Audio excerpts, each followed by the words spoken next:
Everyone எப்படி இருக்கீங்க? நான் நல்லா இருக்கேன். நீங்களும் நல்லா இருப்பீங்க. இறை வார்த்தை.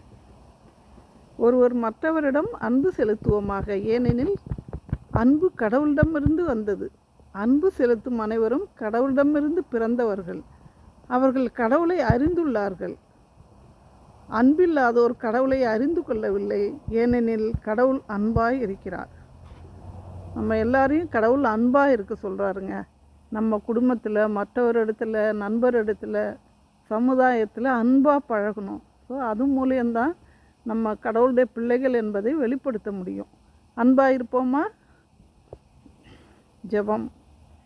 நீர் விரும்புவதை கேளும் என்று சொன்ன அன்பான தகப்பனே, நாங்கள் சுயநலமான அன்பை அகற்றி உண்மையான அன்புடன் பழகி எல்லோரிடமும் கடவுளின் பிள்ளைகள் என்பதை வெளிப்படுத்த வேண்டும் என்று இறைவா உம்மை மன்றாடுகிறோம். ஆமேன்.